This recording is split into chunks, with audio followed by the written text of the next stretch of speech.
Hello and welcome to Unramblings, a podcast about stories and storytelling. I'm Mark. And I'm Charlene. And this week we're continuing our conversation about Steven Universe. This is part 2 of 2. I would recommend that you go and listen to part 1 first if you haven't done already. But you probably can listen to just this one. Yeah. The first one we talked more about identity and things on like the individual scale, and this week we'll be talking more about the larger scale of the universe of Steven Universe and the larger scale social implications and things like that.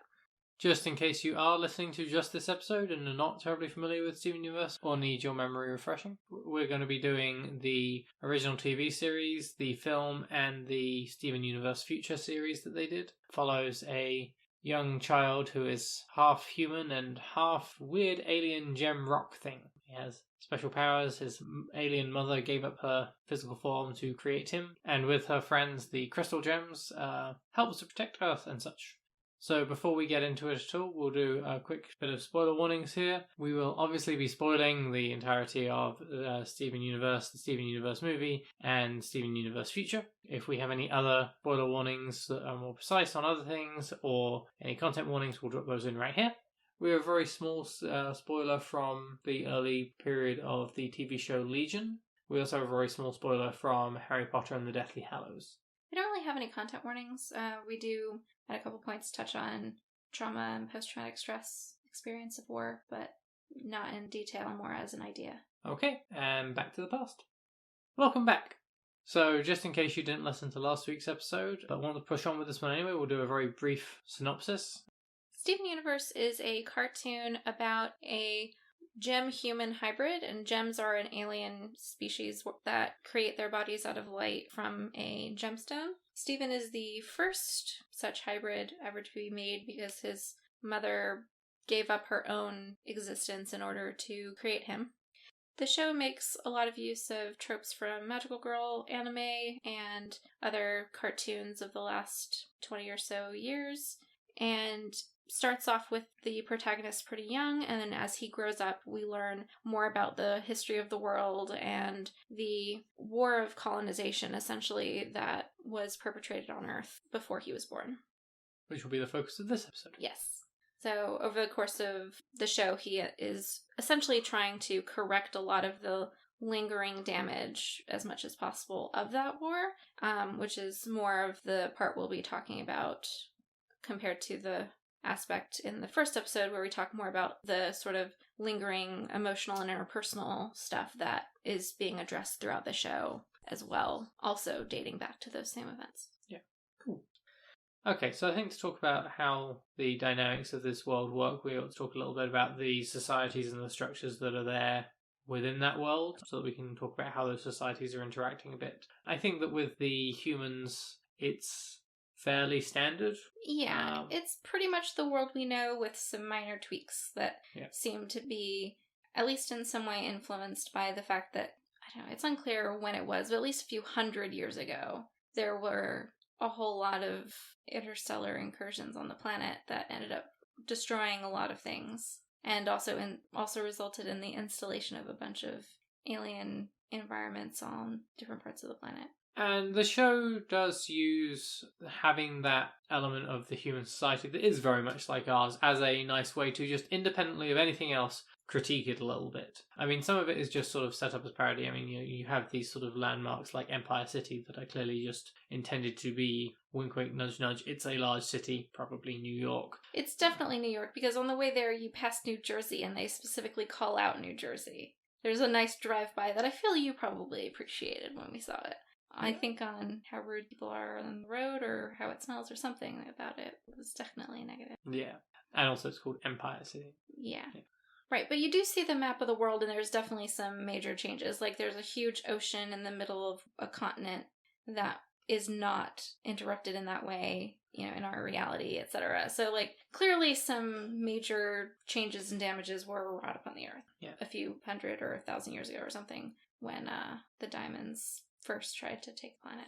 Yeah, but I mean, within the sort of social side of the world, there's definitely like, as the show goes on, some like bolder and bolder critiques to some of the current things going on. I think that there might be a couple of references where it's kind of like, referencing something effectively that Trump has done and being like, but why would you do something like that? That would be stupid. I can't think of a particular instance, can you? Can't think of an exact one. If we can find one, we'll put it in the show notes. I do appreciate that at one point, the mayor, who's been the mayor from the beginning of the show, ends up losing the election because he's completely ineffective. And his only argument for why people should vote for him is basically because it's so central to his identity that he's the mayor and he doesn't know what else he would do. Whereas someone else in the community who is respected and, an older woman with a lot of experience is the one who's like actually having ideas and coordinating people to handle things that are going wrong. And so she ends up getting elected the mayor because she actually has the support of the community because, she's actually engaged and active. She doesn't, whereas Mayor Dewey, the only engagement you really see of him is him driving a van with his face on it, trying to garner up votes. That eternally screams from its sirens, vote for Dewey. Mm-hmm. Which, that's a great example of what I'm talking about, is that I think that Mayor Dewey is a really great critique in a kids' show of some of the issues with the political system. Definitely. I feel like it was an early... they called Biden, way early. Because that was always my issue with Biden, is that the impression I get from his campaign is that it's not about the country, it's about having that cherry on top of his political career. And because it's something he has always wanted. And it was the same thing with Trump. It's something he wants because of the prestige and because it looks good and because you get a lot of attention for it. And I don't think that's the reason you should go into political office. I mean, you can see exactly the difference in value with someone like Bernie Sanders, who did not stop running per se, but suspended his campaign because he didn't think that it was right to get people to go out en masse during the coronavirus pandemic, and especially given the delegate chances, that it was irresponsible. And because that's a person who recognizes that it's not about him, ultimately, it's about the ideas and what can be accomplished for the country with the support of the community. And if you're putting the community and country at risk in doing so, then you're not doing it for the right reasons. Sure. I don't know how much of that we want to keep. If we are keeping that, though, I do want to say that Elizabeth Warren was actually my first choice, but I also really like Bernie Sanders. Point being, it's the difference between why are you doing this? Are you doing this because you want it, you want the prestige, or are you doing this because you actually think that your voice and your perspective on issues is going to be reflective of the community you're serving and the needs of that community? It's a fairly minor thing. It's interesting to me that they have the human society be a nice little critique on certain elements there in a kids' show. But I think more importantly is the germ society that we see. Yeah, that's very clearly an authoritarian regime that ends up, because of ultimately the change in political orientation of one of the ruling council, ends up being turned around to be a more democratic, but not really. It's not terribly clear. It ends up being sort of a republic, kind of. Yeah, I think so. Anyway, ends up very much trying to dismantle that existing and extremely hierarchical power structure because someone near the top is like, this is wrong. The way we're handling things is wrong and exploitative. We can get into exactly what happens to that later on, I think, with the course of it. But I think, I think there's probably an argument that says it does become a democracy, or at least a democratic republic. But it's an interesting society that they built. And I mean, Rebecca Sugar has this opportunity to create whatever sort of society or social structure she wants to in creating this story. You're writing an alien race, one of the reasons you do it is because you can decide that they are this, that, and the other. And if people say, well, humans wouldn't act that way, you go, you're right. That's why they're aliens. Which means that it gives a lot of room for symbolism in how you're designing that society. And the society that she designs is one in which effectively your birth defines your life and your purpose. And if you don't like that in any way, tough. Yeah, which is very reflective of the world we're living in right now. People like to tell themselves the story of upward mobility, but the data doesn't lie, and upward mobility has been going down. And the socioeconomic status of your parents is a huge predictor of your own financial success. The more affluent your parents are, the more likely you are to be middle class or higher. And most social mobility at this point is down. Yeah, we'll find some data to back that up and put it in the show notes, but at least from most of the things that was coming up when I was working on my MSW recently, upward mobility right now is not particularly strong. Worth noting that we're talking about this with a British and American point of view of the world. I don't know. I'm talking about the United States. Yeah, I don't know what the stats are in the world, but I think Rebecca Sugar is also talking about the United States. So yeah. So while there's this idea that you can be anything you want, people like to think that, like practically speaking, that's not true for a lot of people. That's the real death of the American dream. Right. And even more interesting to me than this idea, like, if you don't like your place in life, then tough, is what you were saying about it's not just that your place in the society is defined for you from the moment you're born. It's not even that, but it's that your entire identity is your job, your role in the society, and you don't matter outside of that. And if you're not perfectly suited to the thing you were literally made and designed to do, you're considered defective and not desired or included in the society at all. Yeah. So there's a verse in one of the songs, which we talked about last week, that Rebecca Sugar uses music to do a lot of very elegant storytelling in terms of very complicated emotional arcs. But one song that's sung by one of the Diamonds, who's one of the ruling, for Diamond Authority, is singing a song where one of the verses is just her listing what certain gems are for. And in an attempt to try and convince her fellow Diamond to stop grieving the loss of one of them and start doing her job, essentially kind of calling her out, the other Diamond, for not living up to her role in the society. And just the reductiveness of that reminds me so much of our society, of capitalism in particular, and so-called developed countries or whatever, where pretty much everyone, when introduced to a new person, gives their profession as essentially shorthand for who they are as a person. So people ask, what do you do? And you say, I am my job. And I think that's very tied into the huge hit people take to their self-worth and their sense of self-esteem when they lose their job or they're struggling to succeed or break into the career that they ultimately want to be working in. And so because we've wrapped our identity so much with our job, we can't be happy if we're not happy in our jobs. And we're told that we're failing in life in general if we're not filling the role that we think we're made to fill in our society, if that makes sense. Yeah. Yeah, those are some good points. And I think it really, really highlights what our society has value in, because it's not just what's your job. It's not just asking what you do. It's always what do you do for a living, which someone might spend every moment that they're not at work feeding the homeless and building houses and working on climate change and cleaning oil off of baby seals. But if you say, what do you do for a living? And they say, I'm an accountant, you've decided who that person is. And not only that, but there's so many value judgments because of the effective caste system we have in our cultures. But I know this is true both in the US and in the UK, where there are some jobs that are considered a hallmark of an upper or lower social strata. You have working class and you have white collar and you have blue collar, which is also some type of working class. But you know what I mean? People also think they know where you fit in a level of society based on your job.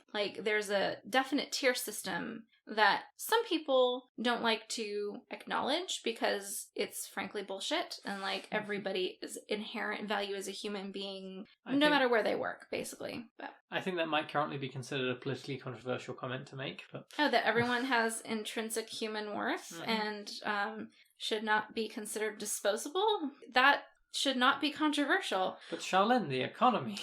Yeah, the economy. The economy is all it's a collectively agreed upon fantasy. It is a placeholder to reduce endlessly complicated systems of barter to be somehow less complicated, but we have made it far more complicated than it needs to. Anyway, we could go on like this, but I'm not going to. Point being, people think that they know how valuable a person you are based on whether you do a blue collar or white collar job. Right, and I mean that's reflected as well in that you have someone like a Sapphire in the Steven Universe world where, she can see the future, and she's portrayed as this dainty little thing in a dress that is, at the right hand of diamonds, because of course they can see the future and things. And bismuth, who's considered, I guess, like the equivalent working class type of gem, refers to sapphire as an upper crust. So there does seem to be this idea that there are upper crust gems, which might be an allusion to like upper crust of a planet in terms of where they're grown, but it also might not. But yeah, like bismuth refers to strata like that, because she's teasing Ruby about having essentially like dated above her weight class, essentially. Right. Which is where I was going to go, is that you have Ruby, who is a bodyguard or a grunt who's, shouldn't even be speaking to a sapphire because there's so much above. So that's exactly what you're talking about with the white collar, blue collar stuff.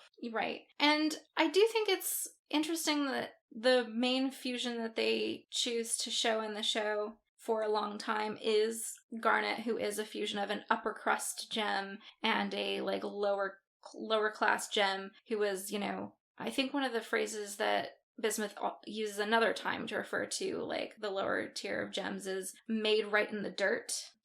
So you have this fusion of someone made right in the dirt and someone upper crust, and they make this incredibly balanced and nuanced individual who is able to not just see a linear future, which is all Sapphire could do. She would see a straight path of a future in a very predictable system of gems who all did their jobs as expected, to Garnet, who sees a crazy stream of forking paths of futures and is able to kind of discern what's most likely and what's less likely, etc., and make solid judgments with a broader base, basically. I think that is a commentary on how you can't just have the one perspective if you really want to understand what you're looking at.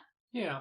I think the other part of that that's really important is that it's not that the diamonds are saying, you are a pearl, you are a jasper, you are a quartz, therefore your job is this, and you have to do that. There's complete buy-in from them, except for a select few that we will get into in a minute. There's such a pride taken in doing your job right. Yeah, and I think there's a part of that that's by design, right? Because the diamonds literally make the other gems, the like liquid collected off of them, that they basically do sort of a steam bath type of thing, and the whatever is extracted, the essence that's extracted from diamonds, is used to make other gems. It's injected in particular conditions to develop particular gems. So they're creating what they need, or what their anticipated need, and they are like calibrating what's going in to the recipe, as it were, to have a particular output. And this is something that they've done for millennia, and they've refined the process considerably. So they know roughly, they know fairly precisely what they should get as a result when they're planting the new generation of gems. Yeah. I think as far as the storytelling around that goes, they use, I think, two groups to really highlight that as well. Because, if you just had that society and everyone seemed perfectly happy, then you wouldn't have the room to question it as such. You'd just be like, oh, well, that's an alien race and that's how they are. You have the crystal gems, obviously, which are a rebellion, but I think that they're a bit more complex, and we'll get into that in a little bit. But I did want to talk about the off-colours that we meet when Stephen and Lars have visited Homeworld. Right. They would be one of the examples that we alluded to, where if you're not perfectly as designed, if you didn't come out the way that they expected, then you're disposable. Yeah. And in some of those cases, it's, well, you don't look right, or you don't act exactly as we expect you to, and therefore you're wrong and you're ostracized because you're an other. And then in other situations, there's the, it's like Sapphire, but not. Oh, yeah, the Padparasha, the pink sapphire. Yeah. Who is late on revisions. Yes. Padparasha. Rather than, as a sapphire does, predicting what is about to happen and warns people about the stuff that happened a few seconds ago. Which is considerably less useful. But hilarious. It is hilarious, but it's essentially like the only gem disability that we see. Right. And we see that in their society, they have no room for anyone who has a disability and isn't able to perform the function they were designed for. Like, they're literally discarded. Yeah. The society looks at them and goes, no, we don't have a use for you. Right. And there's no accommodation made. And I wouldn't be surprised if that is an intentional reflection of our world where we say we have accommodations for it, but we really don't. And we really just try and sideline as much as we can. Yeah.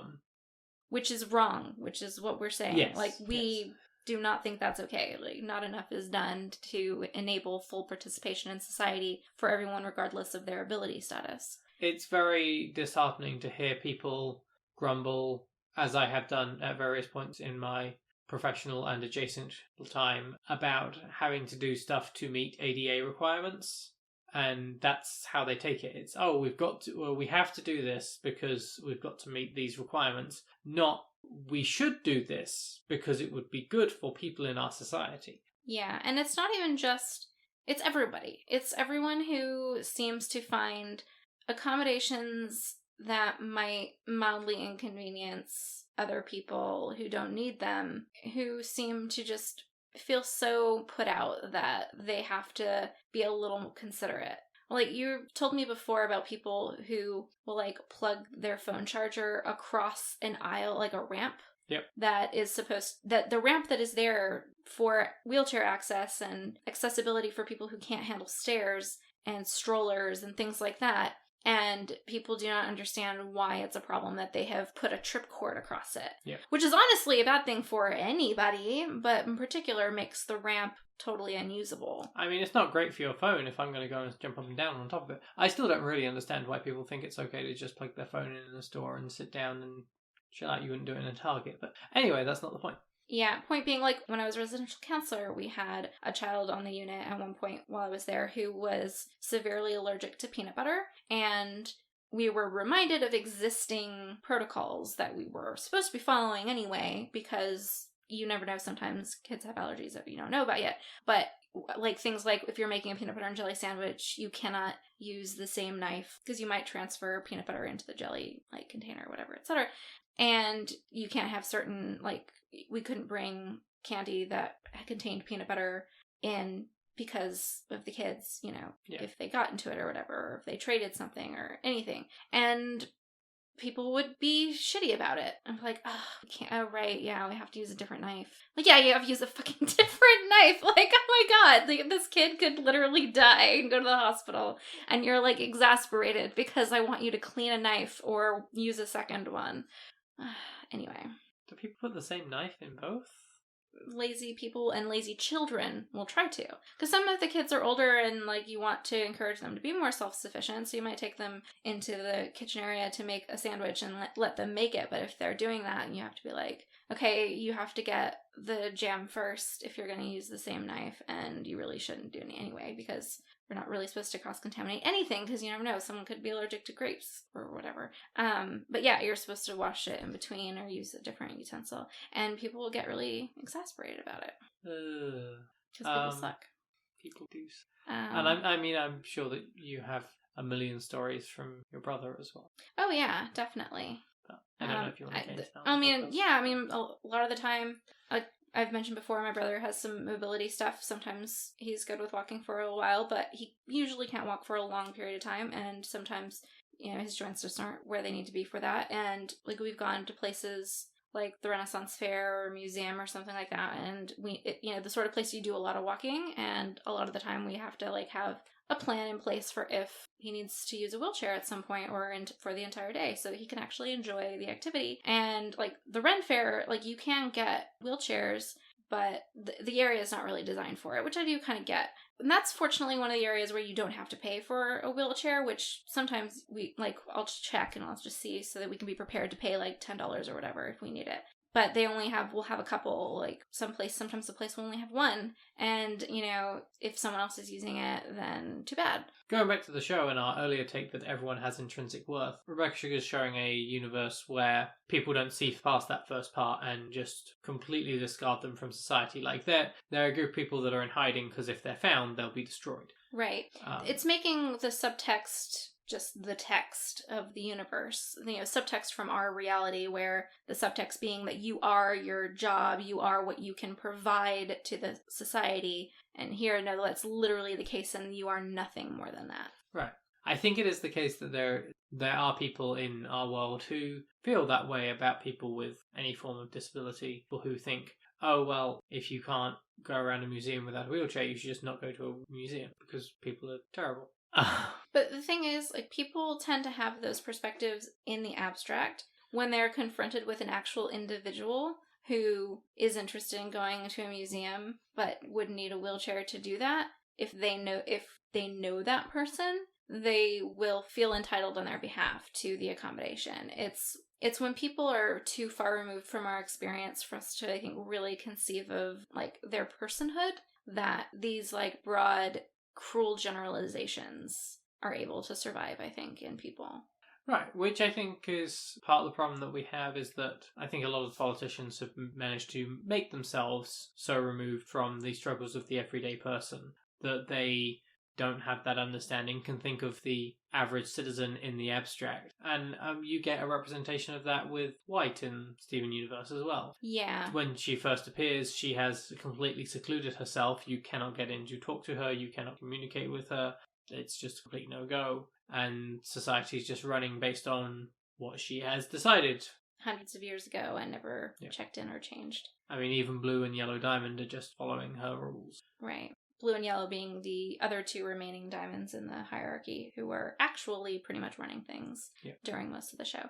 And White is a very interesting piece of this in the orientation we were talking about before, about your value being what you've been made to be. Because while it's not explicitly stated, it's heavily implied that White was the first gem and she made all the other ones. In the murals, her mural is the first. Like, there's a mural of the diamonds and it shows all the planets that they colonized. And she has the most, and she's the first one. And you can theorize that she was the first one, and then eventually she made 2 other diamonds in order to help spread the gems throughout the universe, and then they made Pink Diamond, because she's clearly the smallest and the youngest, was only given 1 colony, that was Earth, and she didn't really do what they wanted with it. So she's implied to be the first, and she's also capable of literally taking over other gems and just suffusing them with her own personality, and like completely blanking out their own will and thoughts.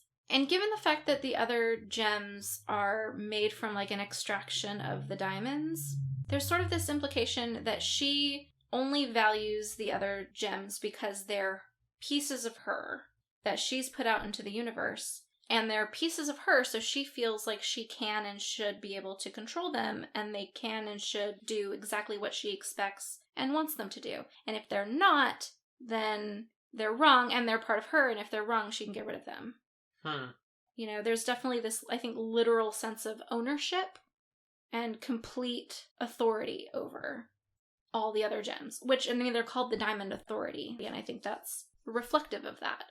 Backing up a little bit, but that ability to just take over whatever another gem is thinking or feeling, like, feels reflective in some ways to me of the way that people with a whole lot of money in our society feel like their voice is way more important than any other voice of anyone, like, lower in the social hierarchy than they are, that they should just be able to pile on their voice in the form of money to just drown out whatever dissenting will there is in the littler people. And like with something like Citizens United, where corporations can use money as free speech, I mean, I feel like the parallel there is pretty clear. Yeah, I'm sure that everyone who tuned in for a Steven Universe podcast was expecting us to bring up Citizens United.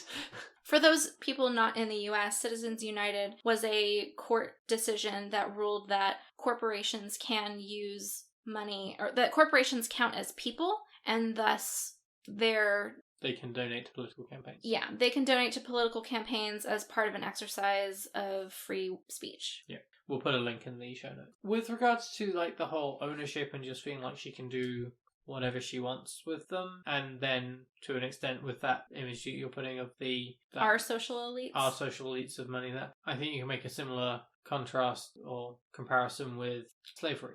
Oh, definitely. Yeah.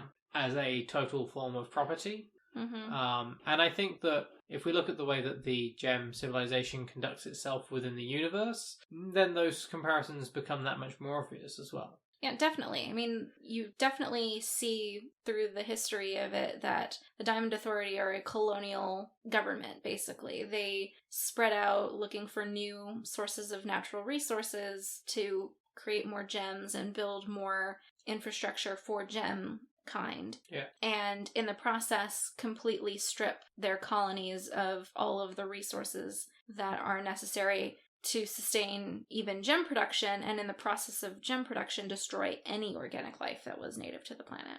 Yeah, and I mean, I want to loop back around to colonialism, but to just like take a tangent, because you mentioned the whole resource issues, them just stripping things. Like when we first see Homeworld, like it's literally a broken planet because they have just overmined the whole thing. Right. Considering, again, the process of making gems, they drill really deep holes into the ground where they inject this stuff that they extract from the diamonds and whatever else I don't know what else they mix in with that, but that's definitely part of it. They drill that stuff in deep into the ground in these grounds called kindergartens that are full of holes like that. And then thousands of years later, gems erupt en masse from the places where they were implanted. Yeah.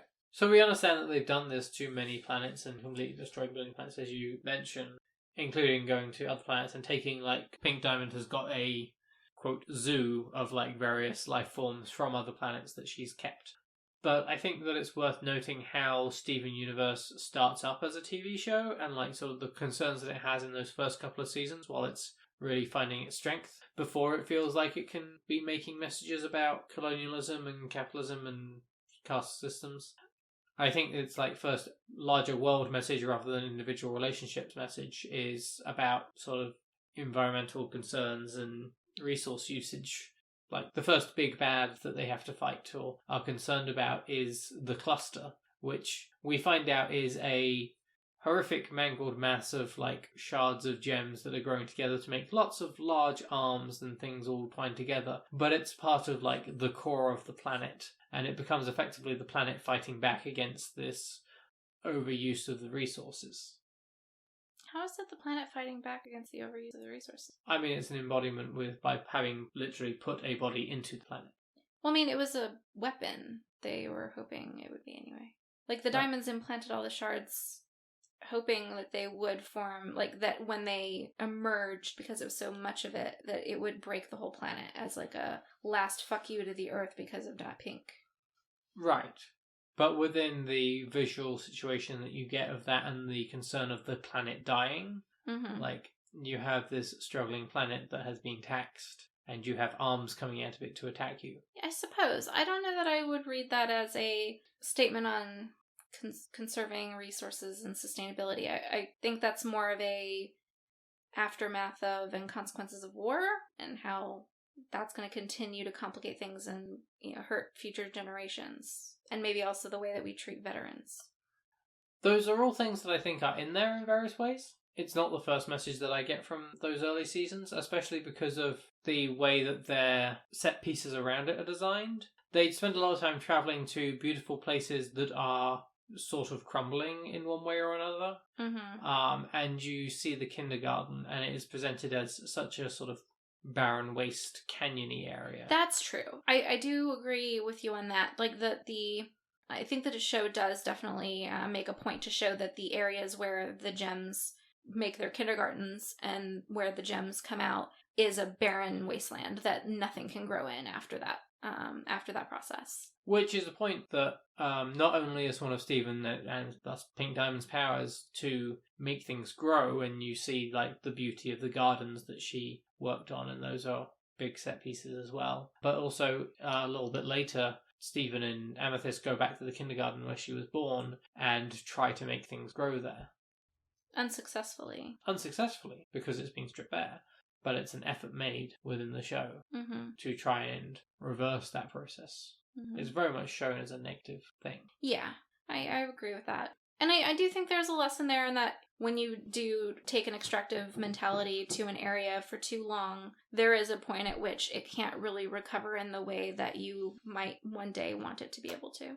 I could see it as a metaphor for fracking, especially considering that it's an injection of a fluid deep into the earth that then disrupts the entire area for a very long time. And in the case of the cluster, which was a massive injection, does cause like earthquakes and tremors and has the potential to shatter the entire planet. Obviously, I think a single fracking operation, I'm not saying is going to shatter the planet, but I think that the parallels are there in that when you are doing intentional damage to the planet for your own extractive means, that you are destabilizing things far beyond your understanding. Yeah, and that makes sense with sort of the timeline of when the show started airing and started production and when fracking started being a more widely known issue. Yeah.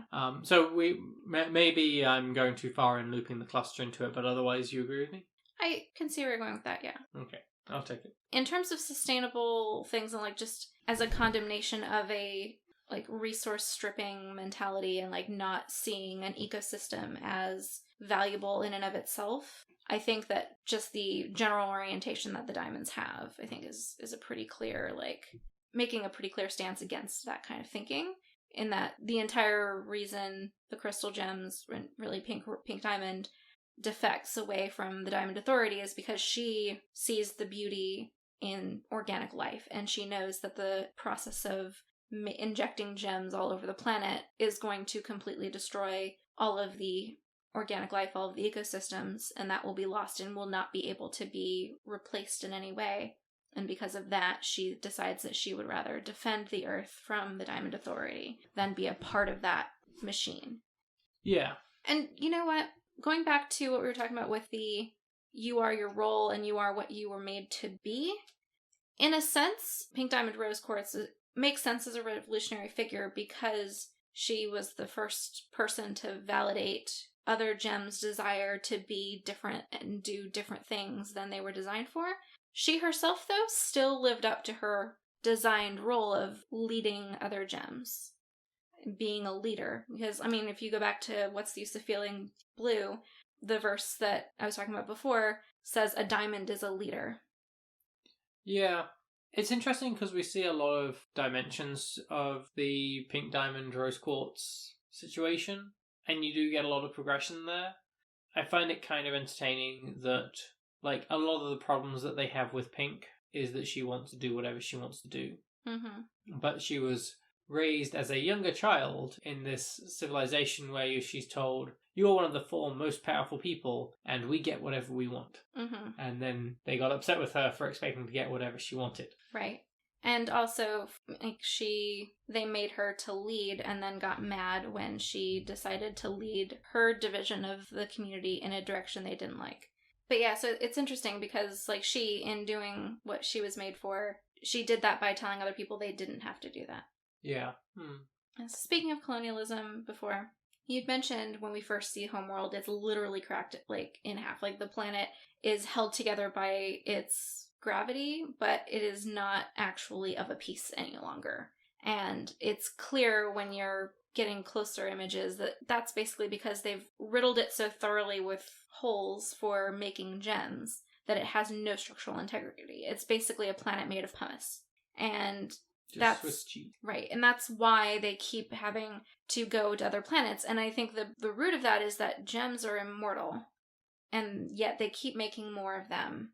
And it's not terribly clear why they feel the need to continue to make more gems. Because they need larger armies to go and get the resources to make more gems. Right, but when nobody is dying, then... Unless they piss off White. Why do you need to continue to make more gems?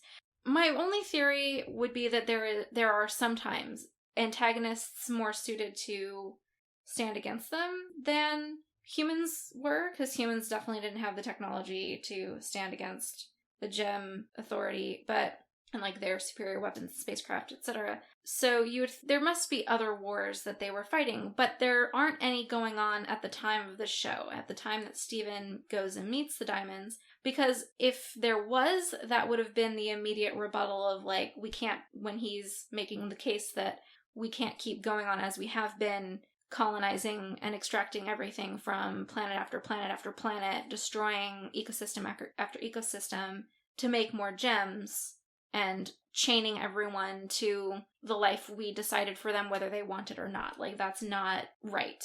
If he had been making that case and there was some intergalactic foe that the Diamond Authority was like under siege from, where they had to continue to replenish their front lines, that would have come up, I feel. You know? So what it seems to me is maybe that happened at some point. Maybe at some point they had an adversary, but they clearly dominated them.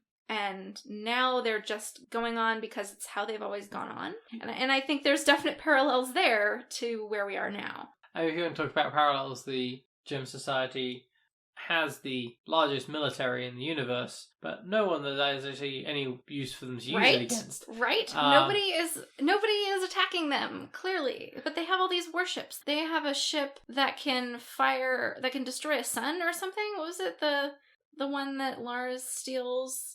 Oh, yeah. Yeah, like, they have, like, plasma cannon things and whatever, the Sun Crusher or something like that. I forget what it is. Point being, crazy, crazy war machines and no noted adversary. Anyway, sorry, go ahead. And huge numbers of quartzes standing at the ready as well. Right.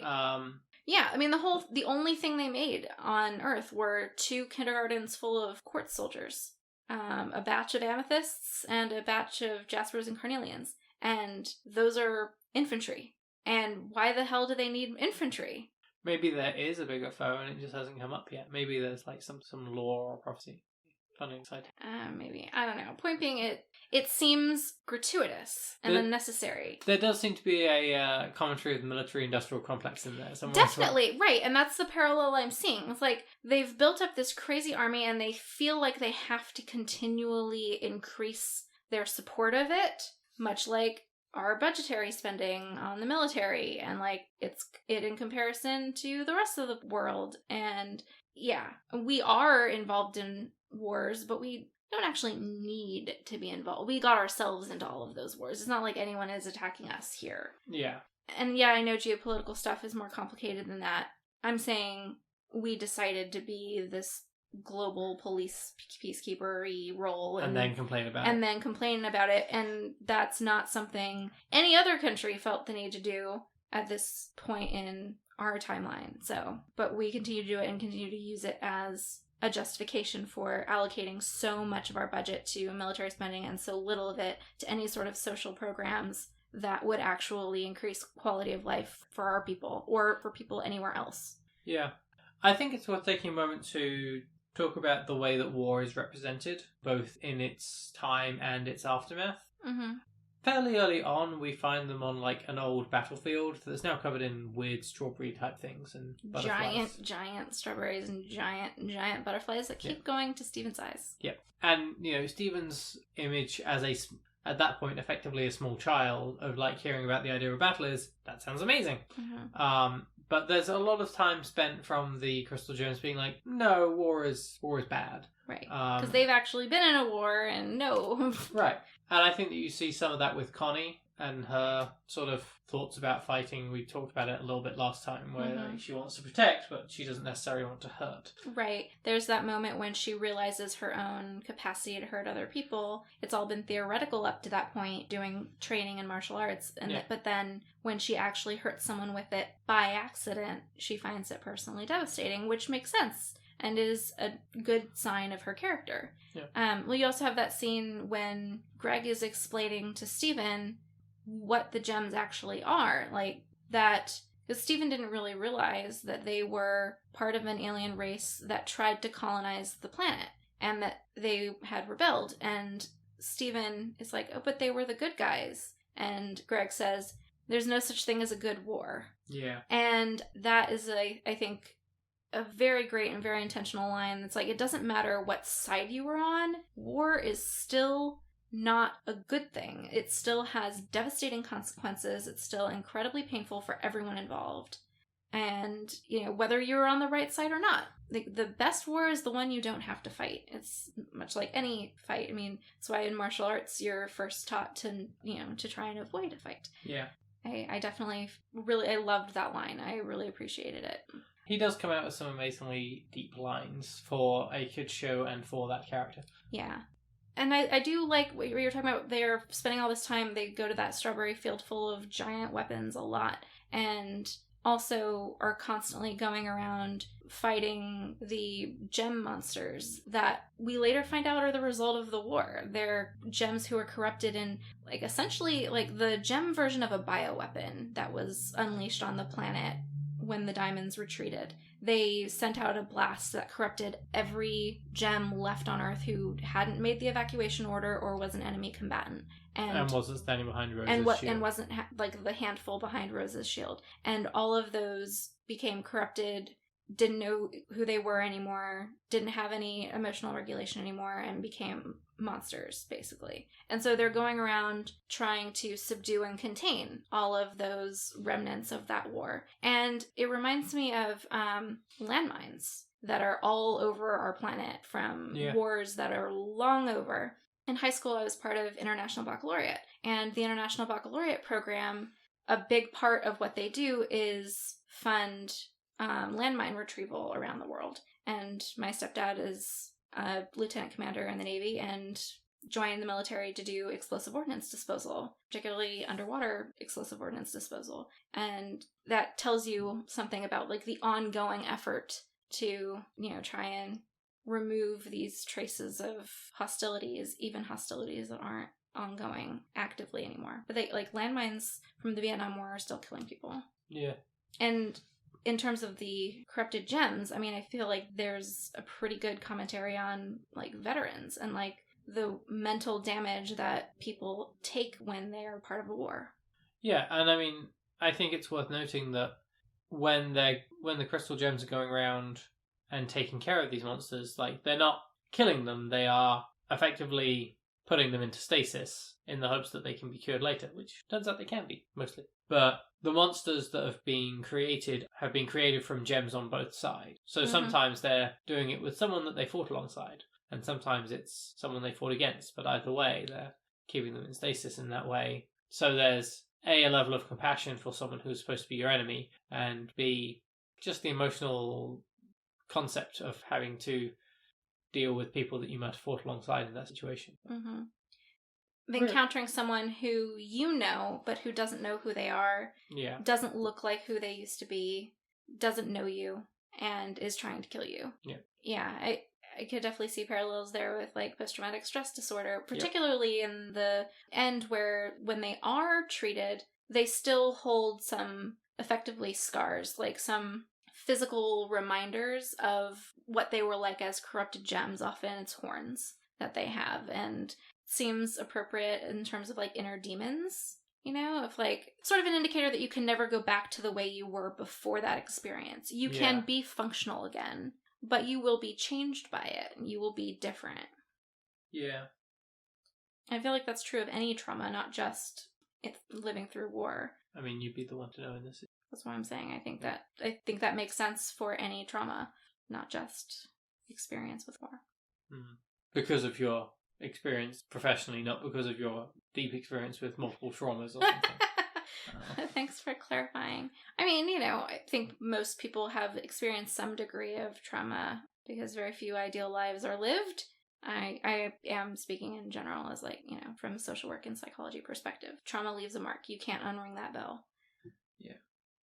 Speaking of trauma, last week we didn't really talk about the trauma that Lapis Lazuli suffers as basically a prisoner of war, because she is one of the homeworld gems. Even though she wasn't really directly involved in the war effort, she's not a soldier, but she was on Earth at the time of that battle, and she, in the evacuation, ends up getting poofed, and her gem is found by the crystal gems. Anyway, they take her gem and they put it on the back of a mirror to create basically a magical instrument, or like a gem-powered instrument where you can talk to the mirror and it will show you what you ask it to show you. And so she's basically imprisoned, put to, I don't know, a sort of labor for thousands of years, and eventually is released, but her gem is cracked at some point in that experience. And that leaves her unstable in a few different ways. Steven's able to heal her gem and befriend her and win her over when she's initially very aggressive because she's trying to leave the planet and she views the crystal gems as the people who've oppressed her for thousands of years, having trapped her in a mirror. And pretty immediately after she leaves, she ends up getting captured by the Diamond Authority, who, because she's been on Earth for a really long time, also put her in prison. So she's imprisoned by the Crystal Gems for thousands of years, and then she's imprisoned immediately after she escapes by the Diamonds, and they bring her back to Earth because they think she can be an informant on what's going on the planet right now.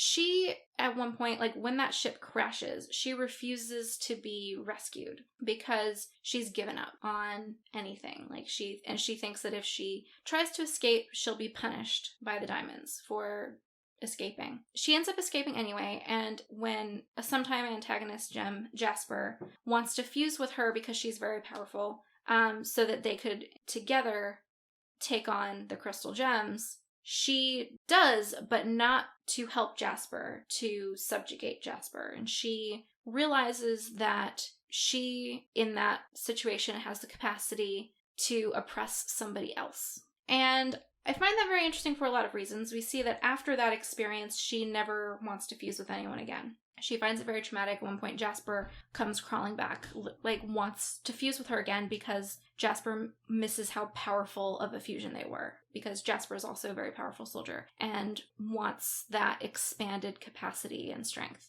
Because Jasper values herself through her strength. And Lapis won't do it because she is horrified at her capacity to hurt somebody else and to oppress someone and trap somebody the way that she herself had been imprisoned. There's a book by Paulo Freire called Pedagogy of the Oppressed that we read as part of my MSW program. And one of the things that it talks about fairly early on is that when you are oppressed, sometimes you can fall into a trap of thinking that the best thing to do when you're not oppressed, like the way to become not oppressed, is to oppress your oppressor instead. And that's what Lapis does. She is oppressed, and then she oppresses the symbol of her oppression, which is the quartz soldier, who was like the ranking officer on the ship that dragged her back. And Jasper, who has been described multiple times as like the perfect quartz soldier. She's the ideal quartz soldier, perfect in every way. She's the symbol of the diamond military, basically. She's embodying the boot that was on Lapis's neck, you know? And when given the chance, she views her chance at freedom as oppressing her in turn. And that's not real freedom. You're only changing your position in the system, but you're still in that same closed system. And when you hurt someone else, you are also hurting yourself. You are not allowing yourself your full potential and capacity to do good in the world. You are falling into the trap of thinking that those are the only two choices, and they're not. You can break completely out of that and do something different. And ultimately, she decides that she's never going to be in a fusion again because she can't trust herself. She can't trust that she, who's been hurt and views relationships as being toxic in that way where one person is powerless and one person is powerful. Like, she doesn't know how to be healthy in a relationship because of that trauma that she experienced. Yes. I think that is interesting for a lot of reasons. And I mean, I can harp on it a bit, but the fact that, again, it's one of those things where it's showing in a kids' show. And I don't feel like the majority of kids' shows have that much depth of possible reading. Maybe I'm not watching enough kids' shows, but... And you'd be surprised. There are a lot of kids' shows that are intentionally working in larger messages. Yeah, and I think that it's easy to often assume... Like, when I watch a Pixar film and there's a sex joke in there, I'm like, well, that's in there for the adults. When I see something that depicts the results of a traumatic relationship, particularly one that involves the abuse of power within a intimate partnership in some way, I feel like maybe that's planting a seed that's going to help someone have a much healthier relationship later in their life. Yeah. Or at least spot a dangerous one. Yeah, and I do think that that is part of it, but I also think it's reflective of the experience that Lapis has had in the larger system, where she's learned that in the world of the diamonds, you are extracting the resources, or you are the one whose life is being killed off. You are the prisoner, or you are the imprisoner. Yeah. And I think it is important that we see a growth from that character over time, as she does become more comfortable with people in general. But the fact that that's not a quick change. And even at the end of the final season, like, it's she's not still massively comfortable with things, Mm-hmm. but she can express her emotions much more. Mm-hmm. But I mean, like, I think halfway, 2/3 of the way through the original Steven Universe, there's a point at which, like, it looks like the diamonds are going to come back down to Earth, and, you know, her assault is, okay, gonna go live on the moon. Yeah. Yep, she takes her stuff and goes to the moon, yeah. It's like, we can defeat them, we can keep you safe. You're like, nope. They are terrible. They have been terrible to me in the past. They will be terrible to me again. If I'm still here, I'm not going to be here. Yeah. And just fight and flight. It's not a question. She's like, I'm out of here. Yeah. And I like that they do show that, because she's been severely traumatized. She's been indoctrinated her entire life to believe that the diamonds are the ultimate authority. They're all powerful. There's no way that they have a chance against them, especially since, as far as I know, at that point in time, they don't have a diamond with them. So in her view, they're like impossible odds. They have no chance. She's basically asking to get captured again, and she knows she cannot survive that. But then she does end up finding the strength to come back and help. She does. And that's important too. But I do like that they show that she leaves. It's sort of like them showing that Ron leaves in Harry Potter and the Deathly Hallows. Yeah. That in an incredibly stressful situation, sometimes people don't think they can take it. And sometimes people lose their resolve. And sometimes they come back, and sometimes they don't. In both of those cases, they do. Because it makes a much better story. It does make a better story. But there's also an element of the putting your mask on first, too. Like, how helpful would Lapis have been to the operations if she'd been there panicking and doomsaying the whole time? It may have been better for everyone that she wasn't there. She legitimately was trying to leave because she didn't want to get, captured, and she tried to convince her friends to flee with her, but she wasn't going to stay. She wasn't leaving because she knew she would hurt their, preparations with her panicking. I'm not saying that. But ultimately, she might have, Yeah. It is important to acknowledge what you can't handle. She couldn't handle it at that time, at least, With talking about the arc of Lapis, I think it's interesting to take a look at Jasper as well as a character. They have a really interesting arc to me because it's such a shallow arc. I do think they could have done more with Jasper. Jasper turns up as this, perfect warrior who's extremely hot-headed and is pretty sure that the answer is to attack it, and is extremely loyal to Pink Diamond, except for the fact what? The answer to any problem is to attack it. Ah, okay. He's extremely loyal to Pink Diamond, except for the fact that Pink Diamond, as far as Jasper knows, has been shattered. And Jasper blames, hilariously, Steven and the Crystal Gems for that. But in future, we see a Jasper who's been restored after having been corrupted, and understands that Steven is to some extent Pink Diamond, or has replaced Pink Diamond in some way, and eventually gets to a point of doesn't want to progress, doesn't want to become a better person or anything. Like everyone else is off at a little homeschool, and Jasper is hiding in the woods destroying trees in a form of training. When Steven goes out and trains, Jasper gets this begrudging respect that eventually becomes, after being shattered and then restored by Steven earns the respect that Jasper would give a diamond, and Jasper's response to the situation is to pledge allegiance to Steven. Jasper becomes an image of an individual who can't break out of their programming. They're always going to follow that set of rules. And you know what? I think that there are some interesting parallels between Jasper and the model minority phenomenon, because Jasper is from Earth. She's the only perfect specimen to come from one of the Earth kindergartens. And I don't know, most of the Amethysts turned out okay. So because the two kindergartens, one was actually planned out really well, kindergarten 1, where Amethyst came out of, was well planned, and most of those soldiers turned out great. Amethyst emerged too late, which stunted her growth in a weird way that I guess has to do with gem morphology. But and so she was aberrant, but not because of any failing in the environment. Jasper's kindergarten, where all of the Carnelians and Jaspers came from, was haphazardly thrown together later in the war when they were trying to get more soldiers fast, and didn't have a great place to put their kindergarten, so they kind of made do. A lot of the holes were all wonky and stuff, and you see when you see all the Jaspers and Carnelians that there's a lot more body variation among them compared to the Amethysts. But Jasper came out perfect. And so I think that there's definitely this element of coming from humble and stigmatized beginnings, because she's from Earth, the planet that failed, the colony that failed. but she's the perfect one. She's the only one that's plucked out of that mass of amethysts and jaspers and carnelians that were grown on Earth and not kept at Pink Diamond Zoo, but is actually more integrated into the larger gem society of homeworld gems and other successful colony gems because she came out so perfect. So I think there's an element of adhering so strictly to what is expected of her and like the perfect soldier she's supposed to be, and placing so much primacy on her, like her warrior capabilities and physical strength and allegiance to her diamond, because she's trying to live up to that and can't give anyone any reason to, look at her and be like, oh, that's right, you're from Earth. You're as good as we can expect from that environment or whatever. Any other of this snide, microaggressive bullshit that minorities have to deal with, that women have to deal with, that anyone who's not perceived as, the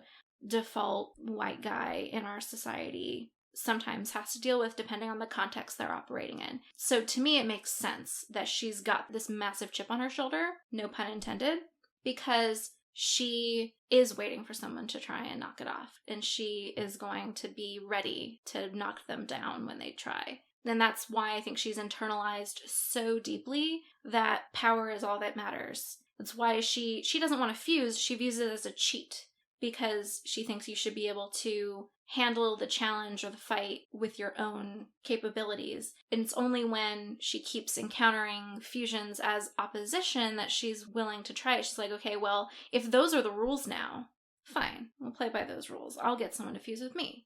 But initially what she wants is a one-on-one confrontation, and she doesn't think it's right if it's not. I think it's the same reason that she does end up swearing fealty to Stephen after he shatters her, is Stephen shows that he has the actual physical power capability to dominate Jasper in that way, and proves his diamondness to Jasper. Yeah, I think that's fair. I kind of want to know what happens to Jasper 6 months to a year after the end of Future, because it ends with Jasper wanting to go with Stephen. Right. And Stephen being like, no, this is what I need to do, it's not what you need to do. Doesn't Stephen tell Jasper to find her own life, basically? I can't remember what the exact words were, but it's you need to find your own path, too. Yeah. You can't just be my perfect bodyguard person, because that's weird. That's not the life I'm living. I'm not living a life where I need that. Jasper is stuck in the old hierarchy. In that old hierarchy, she knows where she belongs, and she knows how she can prove that she belongs there. But when that's not the system anymore, Jasper has no idea how to operate, and I think that's why, as you mentioned before, she goes around back. I keep using she because they do in the show. I know you prefer they for Jasper since the body is more ambiguous, but I know it's one of those things of the pronoun in the show is she, so you should use she. I just feel like the gems should be theys, but point being, I think that's why Jasper goes and lives in the woods as a hermit, destroying the environment as she was trained to do to prove herself as fit and capable and stuff, because then she doesn't have to figure out what her place is in the new context. And that's hard. The whole gem hierarchy has been completely destabilized. Diamond's no longer at the top. White Diamond is now infusing her essence in other gems so that she knows what their perspectives are, and letting them control her and stuff. Yeah. So the whole hierarchy is not what it was. Which is something I did want to talk about before we wrap up, is about how that authority structure and the caste system have changed when we get to the end of the series. What's the end of that arc? And I think that the biggest telling point, and this is what we talked about earlier with whether it's a democracy or not, is that White Diamond is going through every member of the civilization and swapping places so that she can fully understand each and every individual, breaking down that isolation that we talked about as a problem reflected in our own political system to begin with, and getting in touch with the people in the most literal sense. Right. And the other diamonds are using their abilities in opposite ways too. It is fairly clearly pointed out toward the end of the show in particular that each of them has a different sort of domain that they have the strongest influence on, and White is the mind. She can totally flood your mind with her mind and your mind won't be there anymore. Or, as we've just talked about, she can bring your mind into her body so she fully understands what you're doing and you can operate her body instead.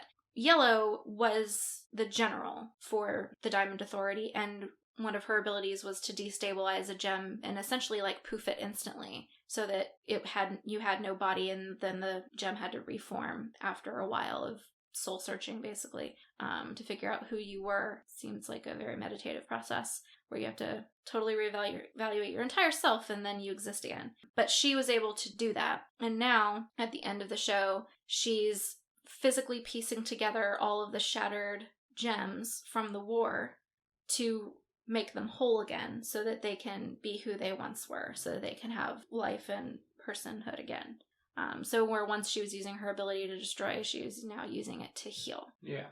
Similarly with Blue, where she seems to be able to affect the emotions of all the gems around her, and when she was grieving with the loss of Pink Diamond, she basically made everyone feel her grief, and now she's using her ability to, lift the emotions of others and make gems happier.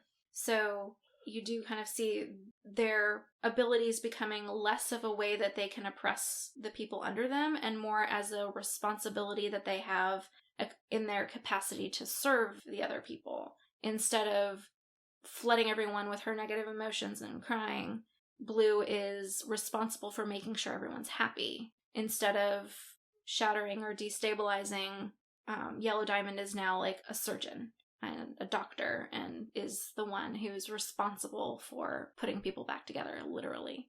Instead of drowning out other voices, White is raising them up. Yeah. I think it's interesting that at that point, effectively, like, the only diamond that doesn't really change the way the powers are used would be Pink Diamond. Although I suppose you could make an argument that towards the end, with Stephen losing control, like, does become a more destructive force, whereas Pink Diamond had always been creating these gardens. Pink had been creating gardens, but it did seem like there wasn't a ton of like intentionality to it, and that's the same thing with Steven. And what we are seeing at the end is him trying to figure out what his role is, what he wants to do with his life. And I think in large part that's going to be him figuring out what his responsibility is. And if he doesn't have one to the larger society, it's probably because he already discharged it in ending the war.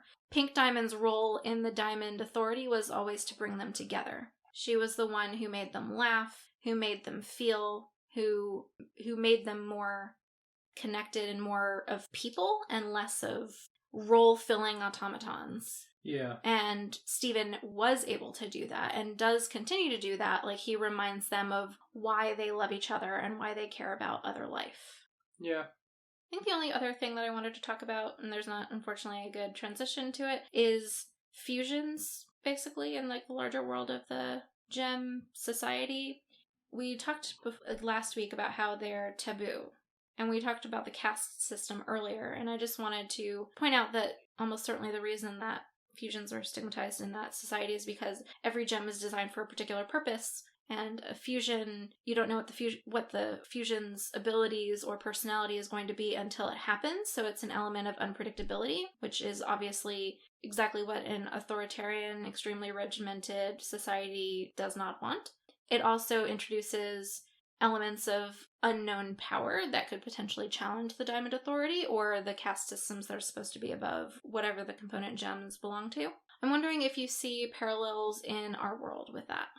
Well, I think that probably the most obvious way to get to that point is that fusions aren't actually outlawed in Homeworld. It's fusions across gem cuts that's outlawed. Mm-hmm. You're not allowed to mix. Mm-hmm. Which, I mean, I think that there's been historically a fairly strong bias against, quote, mixing with race issues for that same reason of, if you're trying to build a narrative that one group is weaker and one group is stronger, which I don't agree with, just going to make sure that's clear there, then when you start mixing that up, you start getting into claims of loss of purity and questioning, well, you know, what does that mean for this person and what does that mean about the way things really are? Yeah, I definitely agree with you. I think there's a lot of parallels there in a lot of ways that we have seen in our history, like upper classes sort of try and pit groups against one another, because if they were to realize that they were all being oppressed by the same people and banded together to oppose that small group of rich white landowners usually, or whatever, corporations, whatever the case may be, then they would actually be able to bring the exploitation to a halt. and fight for access to resources and greater rights and actual access to the rights that they're being promised. So I think that covers most of the main topics that we wanted to talk about with regards to the societal views in this show. But I think the big question is, what is the larger message about like macro society that's in this show? Because like last week we were talking about what the most important message in terms of like healthy messages for an individual and like mental health and things is in the show. What would be the equivalent for this set of topics? People kind of suck, but they get better. Can get better. See, I think that's a little bit difficult because I think that what it shows as being the issue with the larger macro systems is that they're larger macro systems and not people-based. Like, the solutions that are presented in the show are often about, and you'll hear Stephen say it a million times, can't we just talk? Mm-hmm. Like, why have we got to fight? If you can get people in a room to talk about it, or get Stephen to send out a personal message to everyone, and damn it, he'll speak to every individual who turns up himself. He'll go out and find people. It's about treating everyone as an individual and treating everyone with kindness, even if that's not necessarily what they're going to show you, a la Jasper. I think that's a very... blindly optimistic. Yeah. I think that's a, like, sentient beings focused view. I think I would say the bigger message is that the colonial perspective and drive is addictive and destructive and endless. Okay. Because you see the Diamond Authority, we talked about the fact that gems don't actually die. Theoretically, there might be some enemy that's shattering them somewhere in the universe, but as far as we know, they just live for millions of years.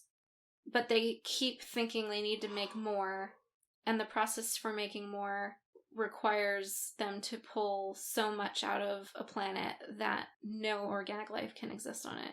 And so if they're continuing to need more, which they don't necessarily need, then they're just denuding more and more planets, and with no care for the creatures and sentient life that already live there. Right, but I think that what you're suggesting is the problem, and what I'm suggesting is the solution that's presented.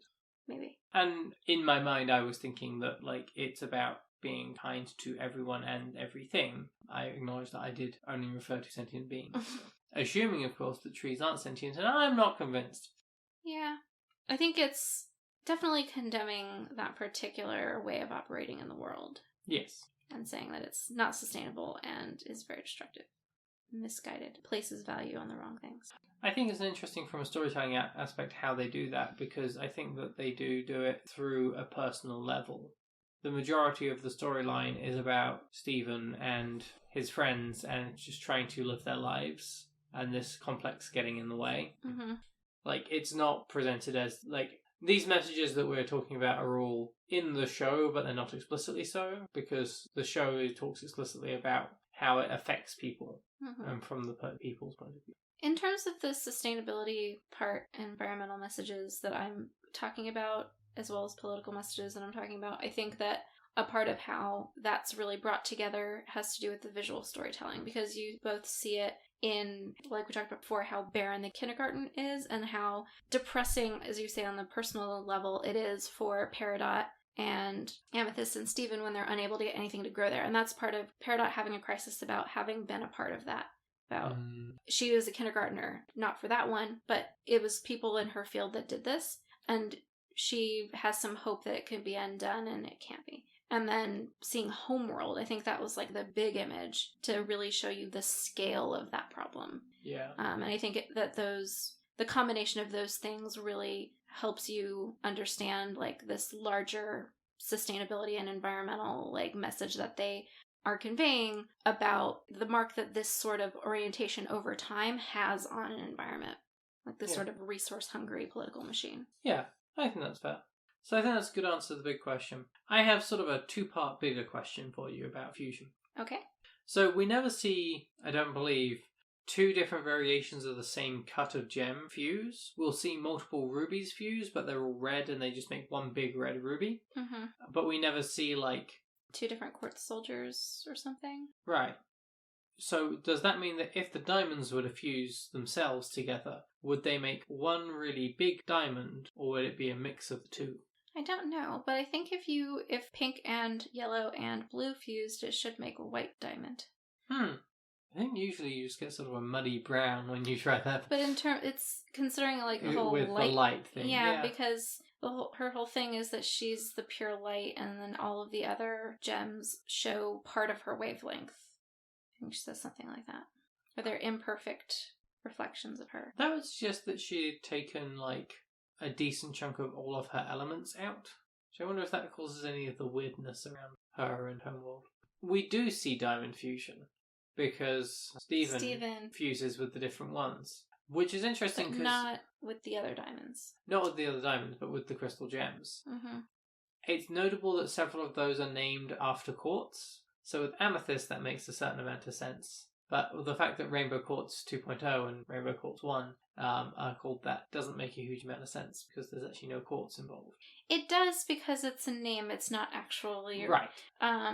They're basing that on the misapprehension that, or the illusion that Rose is a rose quartz when she's actually a pink diamond. I mean, actually both members of the Rainbow Quartz knew that it was actually a pink diamond and a pearl, not a rose quartz and a pearl, but other people couldn't know that, so they had to refer to it as something that included a quartz, I guess.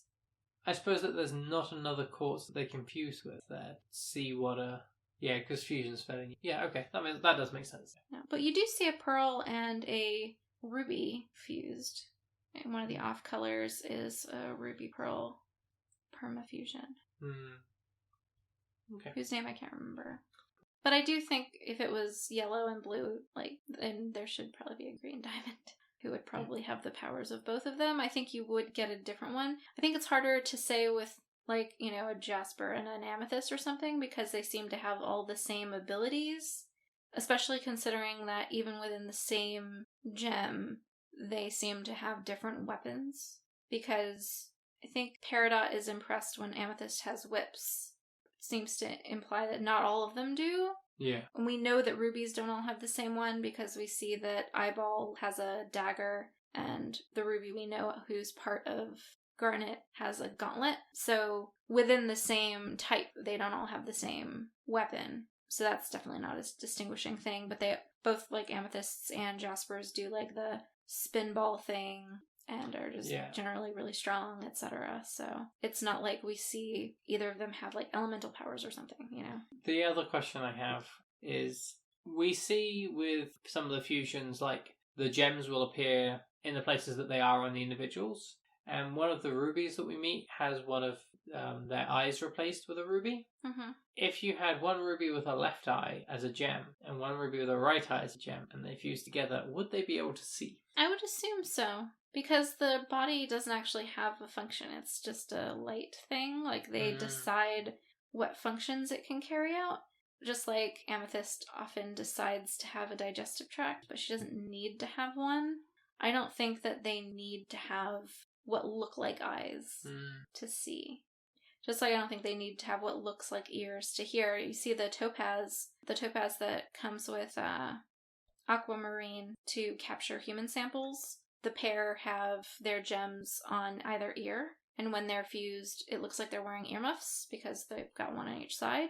And there's not any indication that they can't hear. In fact, they can. It's demonstrated that they can, because Lars and Steven don't think that she can hear them, and then she starts crying because, it's so sweet that they care so much about each other. And she's been listening to their conversation the whole time. Yeah, okay. Shall we wrap up? Sure. Okay, so moving on to fun facts. Mm-hmm. Do you want to go first? Sure. So I was reading some of the things that, interviews with Rebecca Sugar, when the show was wrapping up, about that process of it kind of wrapping up. And one of the things that she said was that when she first found out that the original run of Steven Universe was not going to be renewed for another season, she immediately wrote the song I Could Never Be Ready, which I thought was really sweet and appropriate. It's the song that Greg sings during a part of an episode where you're seeing a flashback of him taking care of Steven as a baby after Rose has disappeared and become part of Steven. So I thought that was neat. Also, interestingly, she, instead of trying to fight for another season, pushed for a movie. And Cartoon Network agreed, but then decided that there was no point to doing a movie unless it was to promote more show. So then authorized a little bit more show to go after the movie, which is weird, and TV is strange. It worked out okay. Yes. Another fun fact that I had, I was listening to I think it's the Steven Universe podcast, where they often have different members of the casting crew, including Rebecca Sugar and Cordy, and different voice actors and writers come on for different episodes. And there was an interesting discussion about Lars, like post Steven healing him and him becoming alive again, about how it's sort of implied but not really explored in the show that Lars will die eventually, but his aging is dramatically slowed. Like, he has a heartbeat, but it's very, very, very, very slow. And he's going to kind of be stable for a long, long, long time. And there's apparently an argument between some of the writers that, like, one of them thinks that because of the process of becoming sort of undead like this, that Lars can't taste anything, which would be pretty tragic considering that he loves to bake and ends up running a bakery. And, like, another of the writers vehemently disagrees, and I just thought that was interesting. Is there a reason provided for why he wouldn't be able to taste? I think just because his biological processes are, like, slowed down so much, and, like, he's basically dead. Just has to chew things for a very long time. Well, I think that the idea is that he's dead and wouldn't have sensation in the same way or something. I'm not sure. I can't remember that clearly. I listened to that episode a while ago, so I don't see why that would be the one sensation that doesn't work. I think that's just someone trying to be morbid. I mean, I forget the rationale. He definitely had one, but apparently it's a bone of contention between him and another writer on the show. That's fun.